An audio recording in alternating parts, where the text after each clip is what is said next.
মৰিয়নিত ভয়ংকৰ দুৰ্ঘটনাৰ পৰা কথমপীৰ প্ৰাণ ৰক্ষা ৰাজধানী এক্সপ্ৰেছ জালিহাট ৰেল ষ্টেচনৰ সমীপৰ ৰেল লাইনৰ ৰাতিৰ ওপৰত পেলাই থৈ যোৱা সময়তে ৰেল আলিত পৰি থকা টায়াৰ নামনি মই ৰাজধানী এক্সপ্ৰেছৰ চকাত সোমাই পৰাৰ ফলত দ্ৰুতবেগী ৰাজধানী এক্সপ্ৰেছৰ ৰেলগাড়ীখন ৰৈ যায়। ভয়ংকৰ দুৰ্ঘটনা সংঘটিত হোৱাৰ পৰা কথমপি ৰক্ষা পৰে ৰেলখন।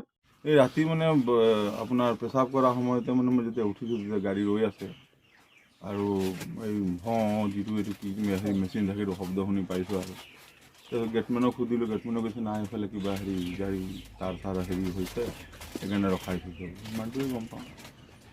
কিমান সময় ঘটনা এইটো? সময়টো সেইটো সময়ত কিমান বাজিছিলে আপোনাৰ 10-11মান হৈছিলে।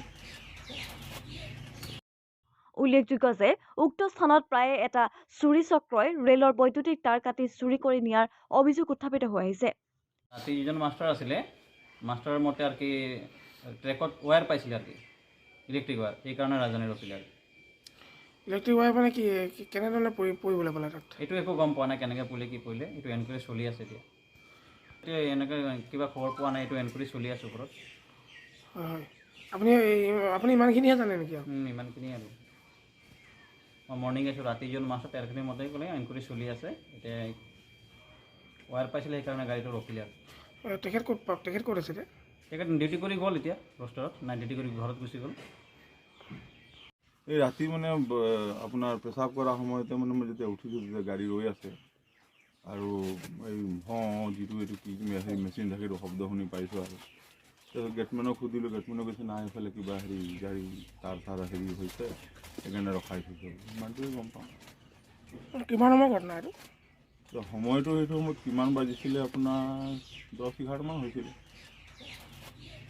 ৰাতি যিজন মাষ্টাৰ আছিলে, মাষ্টাৰৰ মতে আৰু কি ট্ৰেকত ৱায়াৰ পাইছিলে আৰু কি ইলেক্ট্ৰিক ৱায়াৰ, সেইকাৰণে ৰাজধানী ৰখিলে আৰু ইলেক্ট্ৰিক ৱায়াৰ মানে কি কেনেধৰণে পৰিবলৈ পালে তাত? এইটো একো গম পোৱা নাই, কেনেকৈ পৰিলে কি কৰিলে, এইটো এনকুৱাৰী চলি আছে এতিয়া এনেকৈ কিবা খবৰ পোৱা নাই, এইটো এনকুৱাৰী চলি আছে ওপৰত।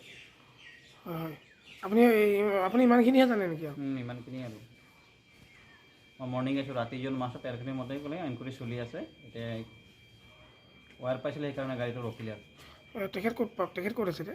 তেখেত ডিউটি কৰি গ'ল, এতিয়া ৰষ্টাৰত নাই, ডিউটি কৰি ঘৰত গুচি গ'ল।